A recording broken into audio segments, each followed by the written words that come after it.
we also knew that we wanted to make a significant impact to the world, a positive impact. And then when we knew about like social enterprise, social entrepreneurship, it means that yes, you are starting something innovative, but you're also benefiting the environment. So we really wanted to merge purpose and profit together. Yeah, so it's like creating a solution not just for dollar and cents, but also for the sakes of our society. We are improving. Welcome back to our show, Empower Your Life. I'm your host, Cindy Marie. This episode is going to be a refreshing. That is something is also very close to my heart or core values, environmental sustainability.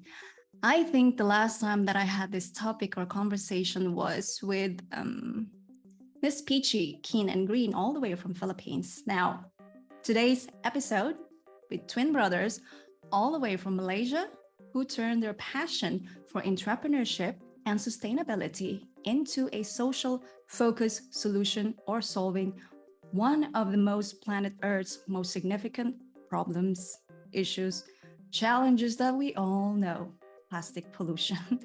This innovative or their innovative solution leverages gamification to change our behavior, which they believe this is the key to solving problem. So, without further ado, may I welcome to you twin brothers all the way from Malaysia, Joshua and Joel.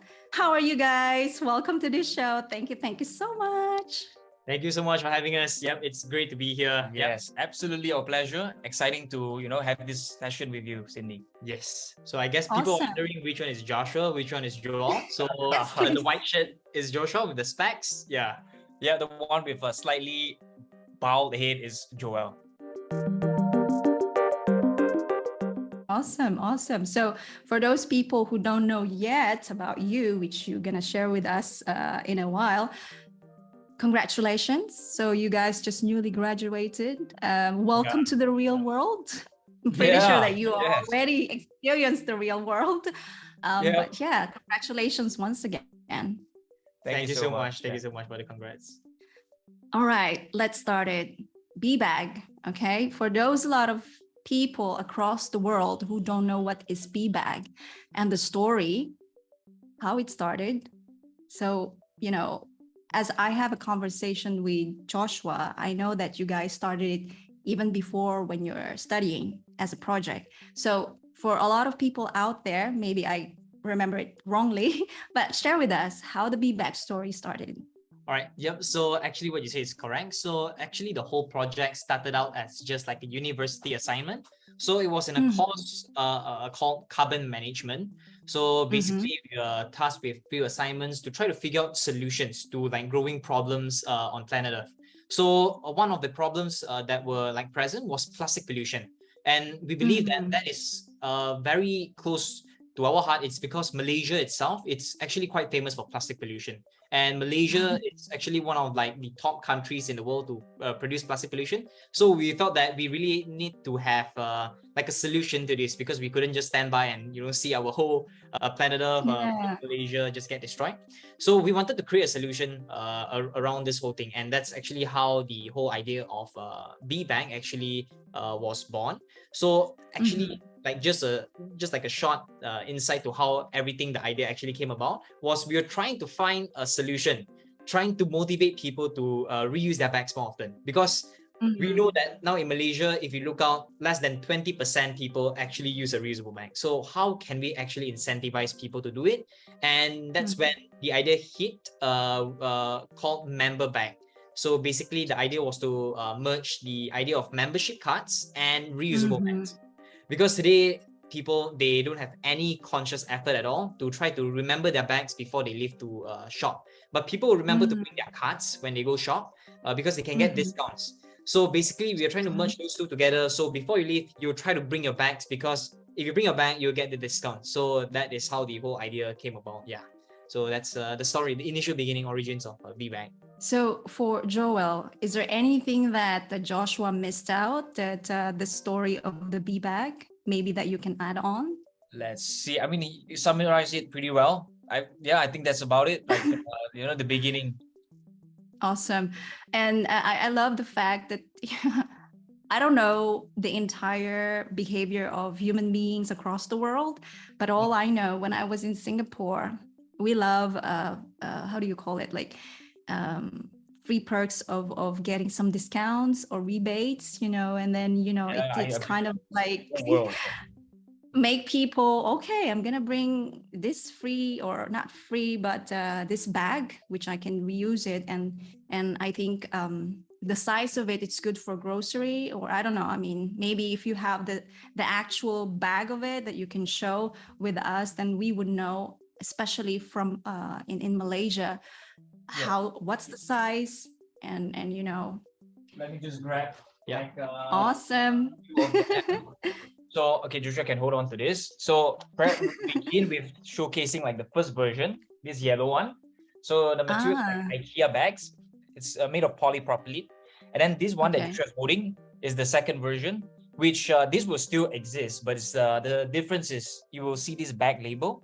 In the first version, it's like a pin. So this was an upgrade and modification. And the new version, the NFC chip will be inserted under the bag label. So it's not detachable. Wow. Yes, and surprisingly, this thing, like the white bag you see just now, looks like cotton, feels like cotton, but it's actually made of recycled plastic bottles. We call it RP. Wow. Yep. RBT. RP, Okay, recycled. polyester. Okay. Yeah. Amazing. And when was the modification, this new bag, how do you call it? You guys promoted in Malaysia, when it happened? Just recently, or? Well, actually, we have not started promoting the second version. This is you're amongst the first few people to be able to see this. So this is a prototype, right? We are expecting to launch the second version in this November. If everything goes smoothly. Yeah, and then we had this, there's one reason why we shifted to this mechanism is because we got the feedback from our pilot testers, which we got, April. We collected the feedback. We know what worked, what didn't. This was one of the upgrade we felt that it was necessary, to make the user experience improve. Yeah, because I was about to ask that as well. Why did you change it? I mean, of course, changes is constant, right? Change is constant. The more we value the feedback, constructive feedback for improvement of whatever that we're providing to people, the better. And in Europe, this is kind of very common, that kind of a bag that. They promote it everywhere, that even this is one of the things I love about Europe, or in Valencia or Spain to be specific, that it's kind of style, that we don't bother what kind of bag that you carry or bring, because it's convenient, and then there's just no kind of, oh, what bag do you wear kind of approach.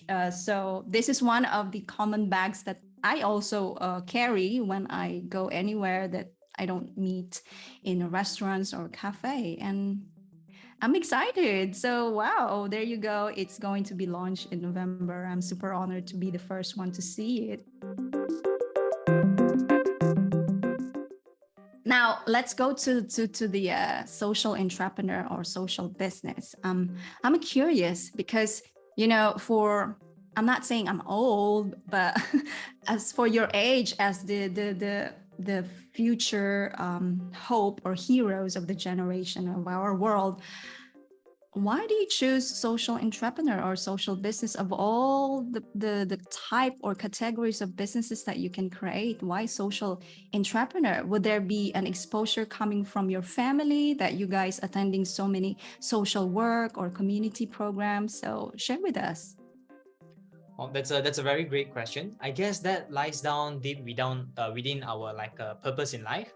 So we wanted to create something in life. We always, since young, we wanted to be entrepreneurs, but we also knew that we wanted to make a significant impact to the world, a positive impact. And then when we knew about social enterprise, social entrepreneurship, it means that yes, you are starting something innovative, but you're also benefiting the environment. So we really wanted to merge purpose and profit together. Yeah, so it's like creating a solution not just for dollar and cents, but also for the sakes of our society.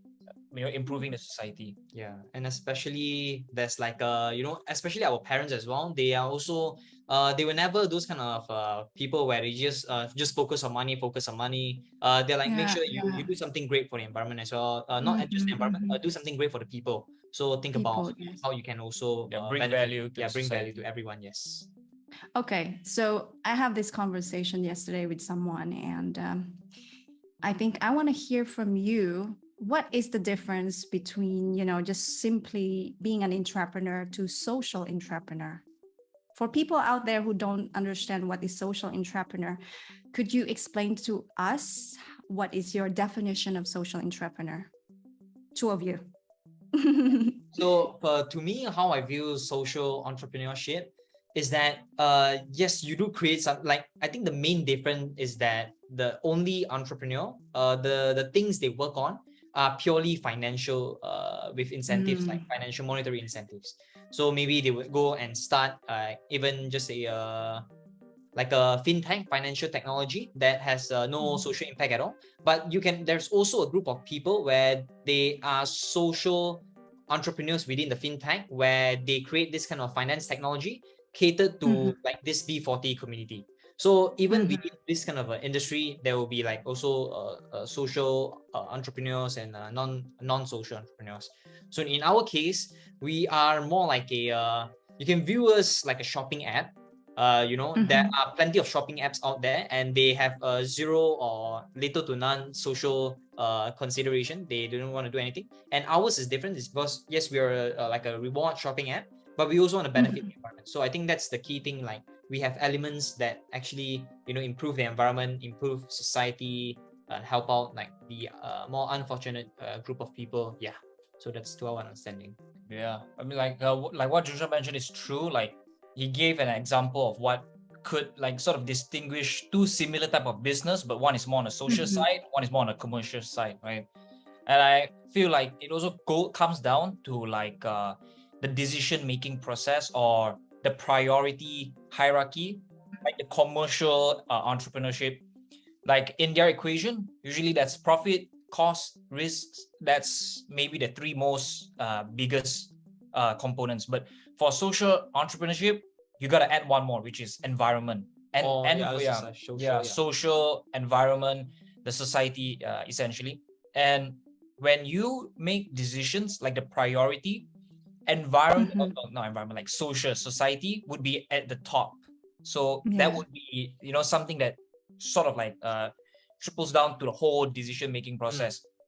Once you think about like environment, means your shipping, your logistics, everything's got to change, and you gotta manage the cost whole different. So yeah, I believe this is a few key difference. Thank you. That's a very good explanation, like combination from two of you.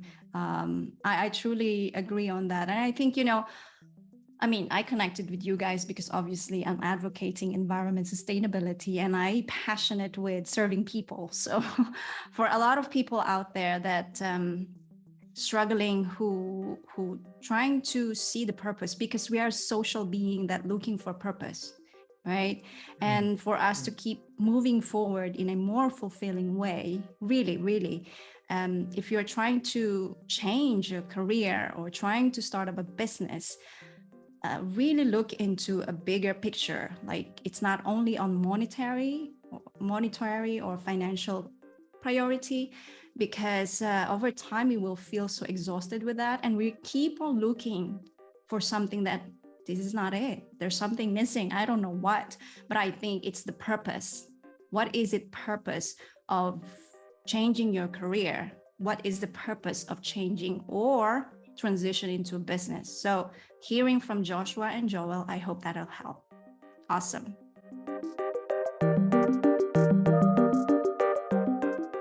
Now, we move to the next question, which is, I think, very, very vital for a lot of people. And it's very important for me and the rest of the people to hear how Joshua or Joel practice the 5 R's. So for other people who don't know what 5 R would be, is refuse, reuse, reduce, repurpose, and recycle. So do you have this kind of practice, which I think you do at home? So maybe you do practice differently, but how do you practice at home to approach or have this approach of 5 R's? So people can start to experiment at their end. I think a lot of people would say that, how can you change the world? It's just, or solve this problem. This is so huge. But I always say to them that you can start tiny step every day. It's not like you have to be a president, you have to be a senator, you have to be a big title or big power to change the world, but you can start from home. I think you would agree on that. And so please share with us what will be your practices, maybe maximum of 3. Maybe I can go with 1. So I think the most obvious one would be to actually recycle. So that is how we do it at our house, is that we will have special bins at our house. So whenever we get we buy stuff, and first of all, you need to know what is recyclable and what is non-recyclable. So I guess this is the major part that a lot of people they don't know. So they end up chugging waste into the recycling bin as well.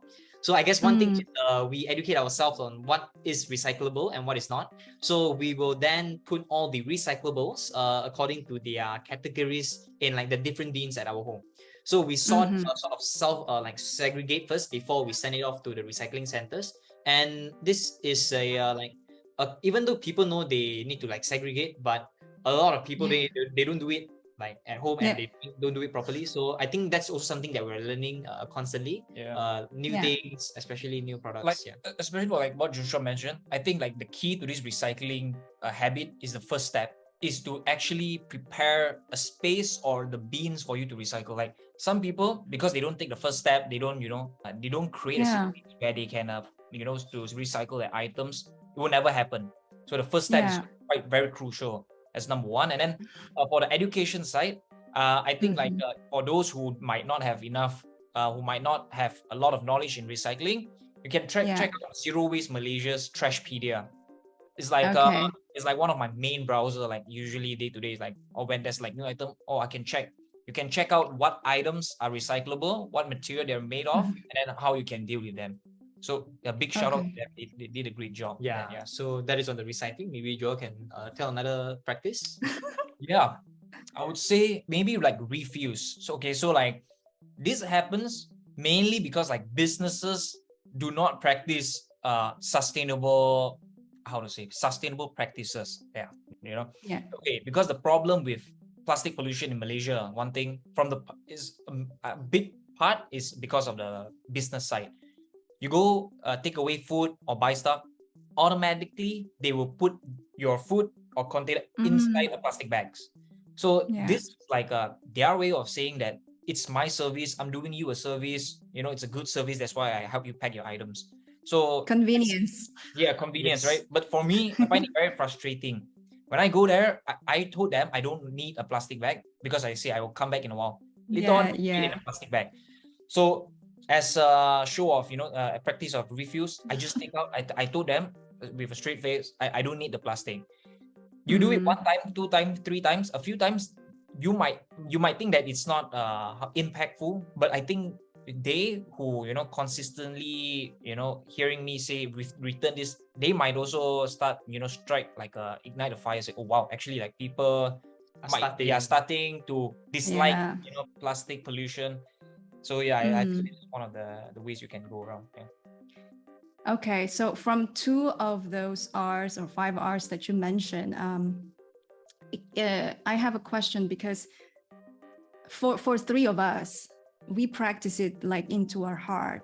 It's just breaking our, what you said, Joel, it kind of irritated you because it's a habit for most of these people, most of these uncles or aunties. And we can't really blame them because there's no awareness. There's no a program that will shout out single use is prohibited, just like that. So I think because, when you have that business for a very long time and nobody actually said that I don't need your plastic. So it kind of protocol with them. It's a habitual that it's okay. Yeah. True, because yeah. I have experienced this in Singapore, that it's also not as exposed as much in terms of recycling and segregation. So I think you will only see that in mostly kind of people, angmo, you know the term angmo, right? Yeah, All yeah. of this maybe high class of people, community that can afford all of this stuff, they have actually segregation. But for those low income families, for those local community, I think they don't have this kind of approach whereby they have separate bins. So my question to you is that, for example, in your area, do you have this kind of 3 separate bins? If so, you mentioned it right, that there's a special link or website, which I'm going to add that into the blog, because I think it's truly valuable. A lot of people having very less awareness why it makes a difference. So for those other people who don't have the separation or the segregation bins outside, then how would you think that they can apply this kind of practices? I think that's a very interesting Critical question. Yeah, question. critical question, because like even some places in Malaysia, Yeah. they don't even have trucks to actually Yeah. go and collect your like recyclables. But there are companies, startups, even in Malaysia, where you can give them a phone call and they will come and pick up waste from your house. So Okay. you don't have to pay anything at all. So I'm pretty sure that a few other countries will also have this. So if your local council doesn't offer this recycling collection system, Mhm. maybe you can also try to reach out to like your startups or social enterprises that they sometimes offer this, because to them it's also revenue. It's like recycling companies. We know Yeah. a few, yeah. So they are recycling companies that they offer this service. Yeah, so it still doesn't change, even though at your home you don't have this the beans you separate, but it's still better if you would like be able to separate all the things beforehand, because by separating them, it will increase the chance of it getting actually recycled.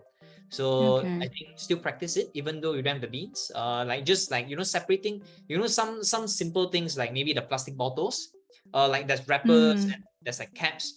It is the best thing if you can separate everything together. And then even though you chuck it in one bin, you reduce one step for them to actually take out and then separate again. So yeah, I guess like that. Yeah, those are the suggestions. But like one thing like Sydney mentioned, I believe like we might not even have the answer to, is like for areas that do not have recycling facilities, because we have not like personally experienced this, like there's like so couldn't give an answer to this. But I think like the way forward to actually maybe to solve this would be if there's some sort of like portal or somewhere we could voice out to the government that, or local council, I believe, to raise up a suggestion for them to arrange such facilities. Yeah. I think this would, for one way for those communities to go for one step forward.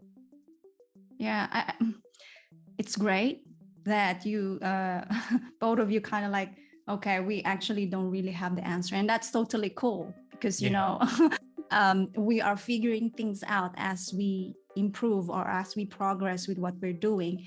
And I think you guys cover it in the initial answer, and in this question would be refuse.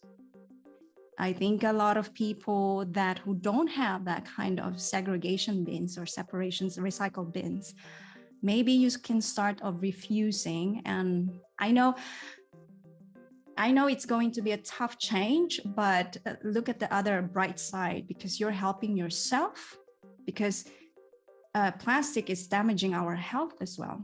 So if we start refusing and yes, carrying our own stuff, that's okay actually, because if we have the knowledge and we start to bring awareness to ourselves that we really want to make a impact, contribution to our mother nature, the only thing that we can give to our mother nature is to sacrifice one thing a little bit by bit, because Mother Nature has given us the privilege.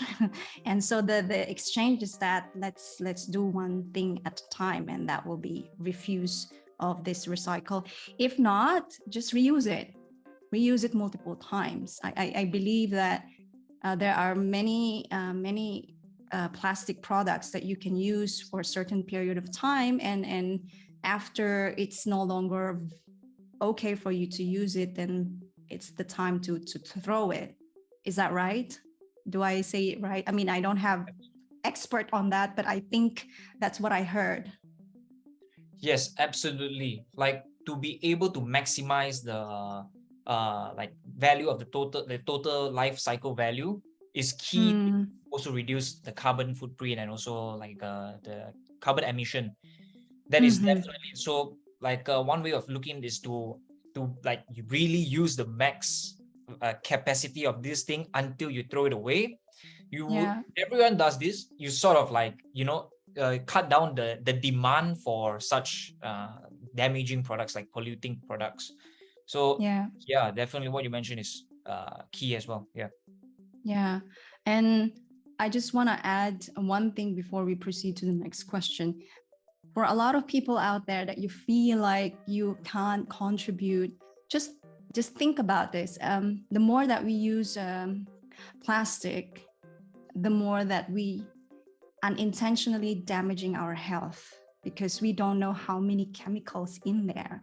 And of course, if we refuse of using that and try to use like glasses, all of this, then it will reduce the impact to our health and to our environment. But if we do have much of the plastic within our home because it's affordable, it's convenience, it's easy to wash, whatever, it's good for the kids, just maximize it until you think that it's no longer usable. And then at least that's the best way, I think, for most of the people who are not able to have this kind of system, recycle system in your area. But yeah, so think about that and really consider it, because you're doing it for your own good and for our mother nature. Next question, which is, I super love this question, and I had this conversation with Joshua.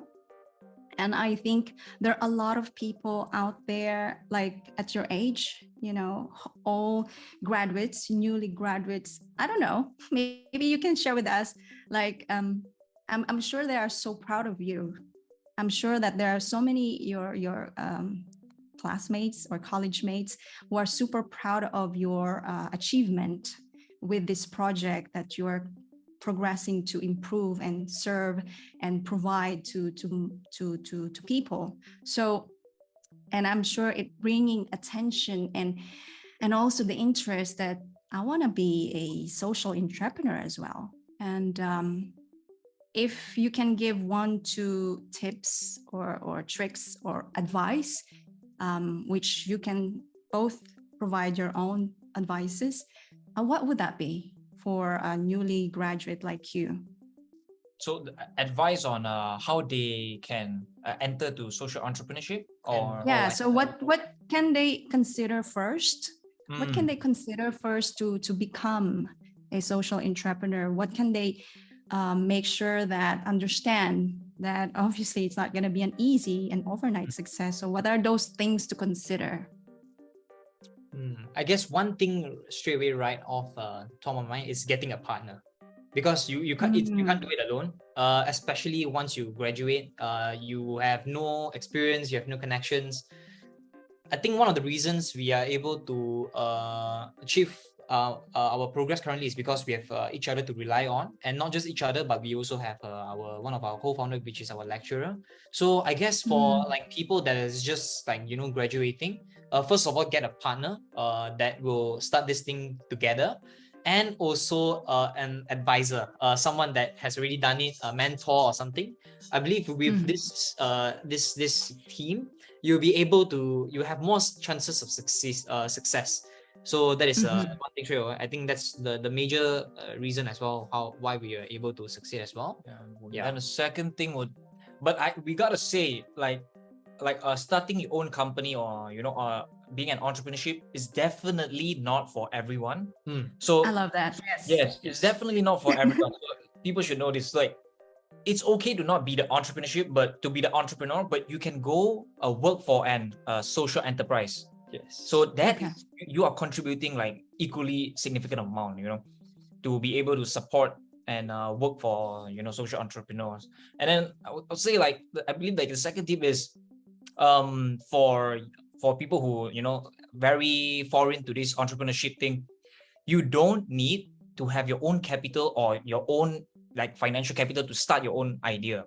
If you have the passion and if you have like what Joshua say, a good team, you should assemble a good team, okay, and then you have a good idea, you're really passionate about it, these three key things, go seek for investments from other parties. Usually how all startups begin, we call it triple F: friends, family, and what? Fools.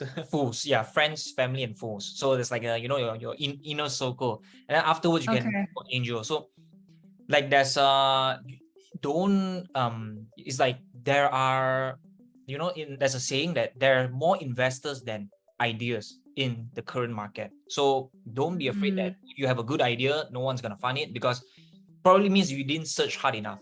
So yeah, this is second advice. Yes. Yeah. So I guess this both are like the key things that we have learned throughout our whole process as well. Yeah, and I guess another one is to actually start early, especially like students. Try to even think of starting the idea before you even graduate, like maybe 1 year or 2 years ahead, and slowly work on it. Because from what we have learned, it's you might see that we have this thing like right here, and you might think that we started this like right off the bat and everything was but the truth is everything changed, like changes every single month, every single week. So the earlier you start, the earlier you start to think about this, the more chances you have of creating something actually valuable to the whole society. And maybe once you graduated, there's a higher chance of you actually getting investment from people and working out something. Yeah. I mean, speaking of which, like maybe some program names we can throw out. Like there's one, like we recently also just completed the Sunway iLab, so it's also an accelerator program. So for those listeners, audience, if you really have an idea, you want to get funded, get the knowledge to start your own company, find accelerators in Malaysia. Accelerators programs. Yeah, accelerator programs like there's like Sunway iLabs 1337, Scale Up. All these are fantastic accelerator programs, which you can check it out. Yeah. Okay, I'm gonna ask them to write that down later or send me the email. So I will share that with you, all of this links, so it will be helpful. And this one will be only for Malaysia or even the neighboring countries? Oh yes, neighboring countries as well. So even in our same cohort, in the Sunway Islands, there was a company from Singapore. Yeah. Okay. Great. Because because Malaysia and Singapore is kind of like very close to one another. So I think a lot of people will be keen to search that and really help, especially for new graduates like you. So thank you. There you go, guys, newly grads out there. You don't have to be an entrepreneur, because not everyone can be an entrepreneur. It's going to be a lot of work. You require a team, right mentor, advisors, whatever you call it, that someone has, like what they say, experience it and have the knowledge, and taking a lot of these programs that they mentioned and so many more. Actually, they mentioned so many, but yeah, if you want to replay that, just do that later on, and so you can catch up what they have given us, the advices of considering before taking the journey as a social entrepreneur. Because it's great to take this social entrepreneur, but it's also great to know that it's not for everyone. But also consider that being part of the social entrepreneur companies or something like that, you're also offering your service. So it awesome. brings tremendous value. Like as entrepreneur, as the founder, constantly one of the biggest worries to find talents, to find people who we trust to build this company.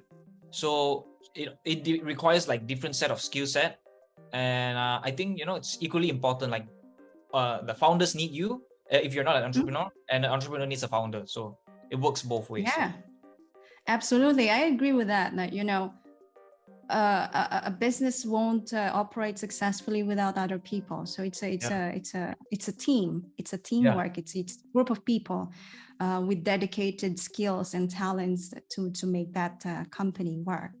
Awesome. So thank you so much for providing that. And I believe that a lot of people hearing right now, especially the newly grads, found or heard a lot of valuable advice or tips out there. Next to my favorite question, I always say this because every individual has their own way of keeping themselves optimistic. So how do you guys keep yourself optimistic? Joel? Oh, okay. So this me first. I would say only one thing. Okay. Remember why you started it in the first place. It's like, especially starting like a social enterprise, and going to like events, especially like, when we talk to investors, very often we find that people will bash us down because our focus, especially for investors, they focus on dollar and cents, right? And they would say a lot of, sometimes not really nice things, but they say like, oh, I don't think your company is profitable enough, to make this investment worthy, right? And then sometimes you get hurt, you get, feel down. But then one thing that I always practice is I always remember why I started this in the first place. I started this because I want to make this world a better place. So when I leave, when I have my future children or family, I'm proud that, oh, you know what, Daddy helped make this place a better world. You are living in a better, cleaner environment now. So the more I think of this, like, yes, you know what, screw those what those investors said, because I know what I'm here for. I know what I'm building for. So yeah, this was a very key mindset to help me, keep me positive and focused. And Joshua? I guess it's also similar along the same lines where I want to like as previously mentioned, like there's a purpose, that you actually want to really contribute to society and do something great. And like when I look back, when I get older, when I look back, it's like, oh yes, I actually contributed this, and my initiative actually made a significant change to make this country a better place for my children, for everyone. And that's sort of what I would like to, live my life on. Like when I look back, yes, I did make a change. So I think that's the thing that keeps me moving forward, and focus on driving impact. Yes. Yeah, I love that both of you mentioned about focused. I think for everyone who are in the journey, in the business or even working for something that really, really not as common as what everyone's doing right now in our world, distraction is just everywhere. So if we are not focused and aligned with our purpose, it's going to be really, really tough to go through with daily distraction. One of those things will be social media, right? I always tell this, that highlight reels of social media doesn't mean the entire picture of what people doing. So we tend to show the final picture of the event, for example, but getting through that, we don't know. And so I think going to your purpose, why you're doing this, is exactly why I'm doing this. Someone told me once that, don't you do just the same like TEDx? And I said, yeah, I think I didn't know TEDx before. I'm like, maybe, but I'm the host. I'm different. I am providing. I'm different. Like nobody can be like me because this is who I am being. And there's only Joshua and Joel. So we are all unique. We are all having this unique talents and skills to offer in this world. And if we align that with our purpose, it's going to be awesome. So thank you very much for sharing that. I think focus, finding your purpose. If you guys don't know why you're doing what you're doing, maybe you guys can consider reading the book by Simon Sinek, Why? That will be helpful. And it also always goes to find a purpose that's bigger than yourself, because that will keep you motivated, I think, right? Yes, definitely. Okay, so I have, while you guys talking earlier, just came into my mind like, you might find this question a little bit, I don't know, silly, but do you think that by your good looking physical help you to get this this business going? Tell me. It's okay. Maybe with lady investors, maybe it might work like chub a little bit, but yeah, I guess having the twins especially. I would say the twins. The fact that we are twins as well. I think a lot of people will suddenly, oh wow, you guys are twins.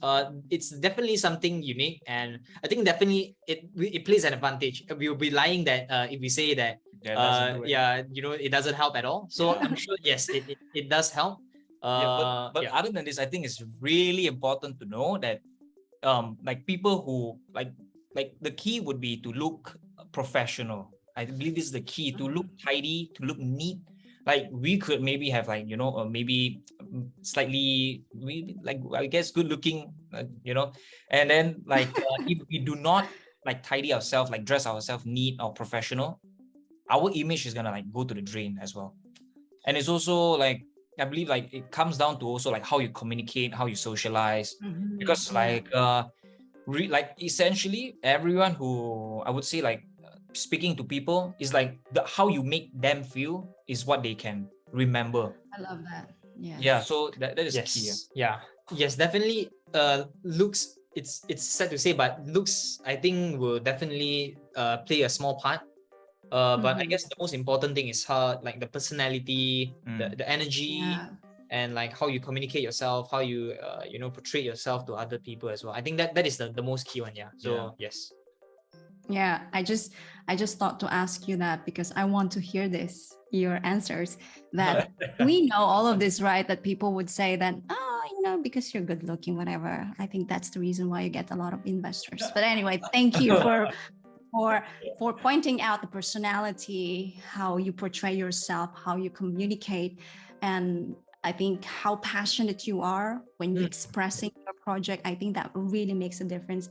Definitely good looking or your physical, how you portray yourself, it's a small part, but when it aligns with your purpose, I think it just bringing the spark for a lot of people communicating with you. So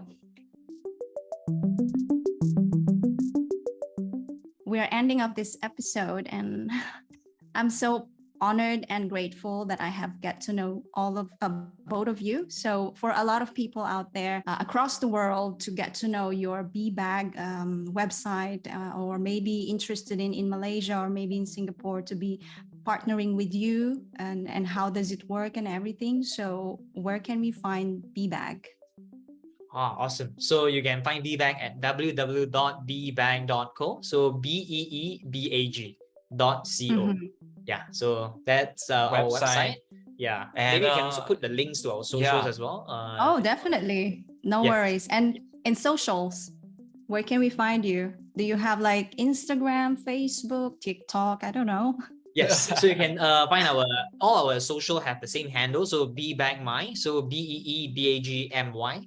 So BeeBagMy, you can find our social medias over there. We have Facebook, Instagram, LinkedIn, and also Twitter. But we rarely post on Twitter because it's not a very active social platform in Malaysia as well. So we focus on Instagram, Facebook. If like anyone listening to this has any idea of collaboration or any idea you think you could adopt, you can reach out to us in LinkedIn. Joel Lim and Joshua Lim. It's like I believe there are many Joel Lim there, but you can type out Joel Lim, the one with BeeBag. That's me. Yeah. Yes. Same. Yes. If I can remember, the profile pic for Joel will be with a blue background. I don't know his shirt, but something colorful. But for Joshua is white shirt with orange background. Now it's both the same. Yes, it's the same. I think okay, there you go. Easier. Yes. But anyway, I will link to all the social handles, including the website and my blog. And so fantastic. Thank you so much, guys, for putting this time and sharing your knowledge, sharing your story. And we have a lot of discussions about practices as well. And I hope And I'm pretty sure there are a lot of people who have very less information or awareness of how we can contribute in our mother nature. Somehow we are bringing more and more voices. And like what they say, if you have ideas, if you think that there's something that's valuable for you to collaborate with Joshua and Joel, don't hesitate to reach out via LinkedIn. We are all growing. We are all want to contribute in some part. And it's just one single thing that you can do: connect and message. Yeah. Right? Yes. Yes. Okay. Well, there you go. Thank you so much, Joshua and Joel, for having this part in this episode of Empower Your Life show. Everyone out there, I truly believe that for you to keep moving forward and to have a fulfilling and prosperous and meaningful life, you've got to find your purpose. Because if we keep on struggling of what the society is telling us, we're going to struggle because we keep on having that missing part. And as we grow older, we feel like, oh, our time is tick-tocking, but we still have time. So if you feel scared, it's totally fine. Find the right circle, find the right people, because we are all here. The only thing that's missing is for you to reach out, for you to connect, for you to message, and for you to admit that you want to make a change to yourself to have a better transformation. So thank you so much, everyone, for watching or listening to this episode. And if you find it very valuable, I hope that you will share it over to your friends or whomever going to benefit. And I'll see you next time on this episode of Empower Your Life show. Thank you, Joshua. Thank you, Joel. Thank you so much for having us. Yeah, thank you so much for having us. It's a pleasure to be here. Thank you. Thank you so much for watching. I hope you enjoy that interview, and I hope you find it inspiring and motivating. Remember, stay optimistic and keep taking action slowly but surely for your big dreams. Thank you once again, and I'll see you on the next episode here at Empower Your Life.